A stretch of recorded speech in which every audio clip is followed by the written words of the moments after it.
Berikut kisah jenazah yang ditunggui ular di liang lahat. Kisah ini dinukil dari kitab Tanbihul Ghafilin karya Syekh Abu Laits As-Samarkandi, ulama fikih, wafat 373 Hijriah. Ketika itu Abdul Hamid bin Mahmud Al-Mughuli duduk bersama Ibnu Abbas radhiyallahu anhuma, tiba-tiba datang beberapa orang dan berkata, "Kami rombongan haji dan bersama kami ini ada seorang yang ketika sampai di daerah Dzatis Syahifah, tiba-tiba ia meninggal dunia. Maka kami siapkan segala keperluannya. Ketika menggali kubur untuknya, tiba-tiba ada ular sebesar lahat, maka kami tinggalkan. Ketika kami menggali tempat lain juga ada ular.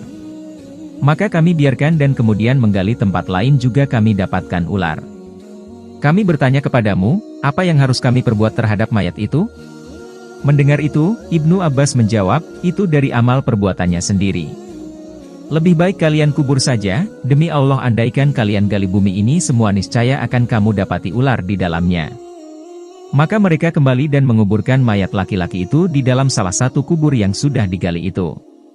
Ketika kembali ke daerahnya, mereka pergi ke keluarga mayit untuk mengembalikan barang-barangnya sambil bertanya kepada istrinya, apakah amal perbuatan yang dilakukan oleh suaminya.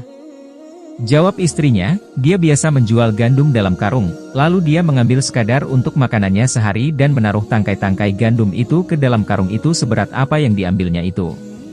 Imam Abu Laits berkata, kisah ini menunjukkan bahwa khianat itu salah satu sebab siksaan kubur dan apa yang mereka lihat itu sebagai peringatan jangan sampai berkhianat. Kisah berikutnya diceritakan oleh Imam Abu Laits dalam kitabnya. Dari Amr bin Dinar berkata, ada seorang penduduk Madinah mempunyai saudara perempuan yang sedang sakit di ujung kota Madinah akhirnya meninggal dunia.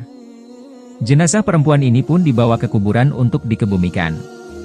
Setelah selesai proses penguburan dan kembali ke rumah, sebuah kantongan tertinggal di dalam kubur, maka saudaranya meminta bantuan orang-orang untuk menggali kubur itu.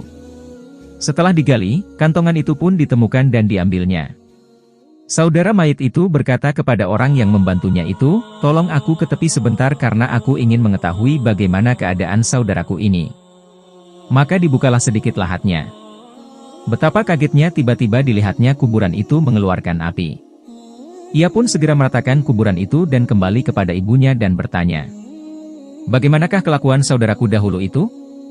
Sang ibu berkata, "Mengapa kau menanyakan kelakuan saudaramu, padahal ia telah mati?"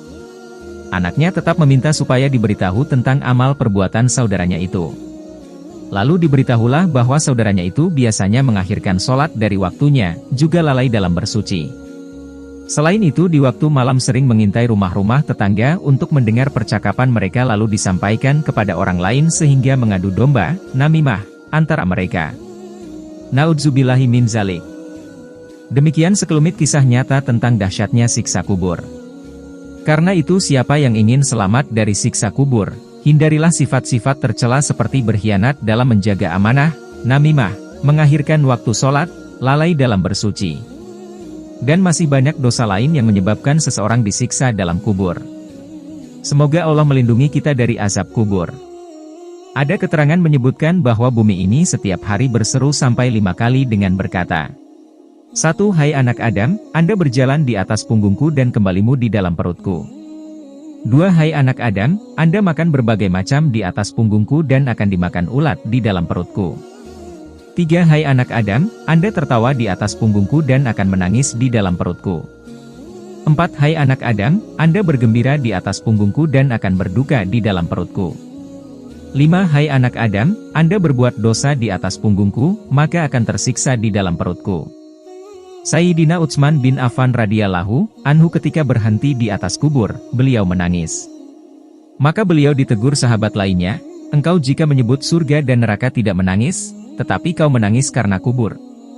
Sayyidina Utsman menjawab, "Rasulullah pernah bersabda yang artinya kubur itu pertama tempat menuju akhirat.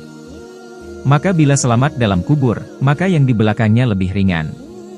Dan jika tidak selamat di dalam kubur maka yang di belakangnya lebih berat daripadanya." Amalan agar terhindar dari siksa kubur selain menjauhi dosa dan sifat-sifat tercela di atas, ada satu amalan yang dapat melindungi seseorang dari siksa kubur. Dari Abdullah bin Mas'ud radhiyallahu anhu, ia berkata, barang siapa membaca, Tabarakalladzi biyadihil mulk, surat Al-Mulk, setiap malam, maka Allah akan menghalanginya dari siksa kubur. Kami di masa Rasulullah menamakan surat tersebut, Al-Mani'ah, penghalang dari siksa kubur. Dia adalah salah satu surat di dalam Kitabullah. Barang siapa membacanya setiap malam, maka ia telah memperbanyak dan telah berbuat kebaikan.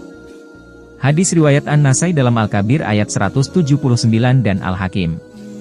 Imam Hakim mengatakan bahwa sanad hadis tersebut syahih.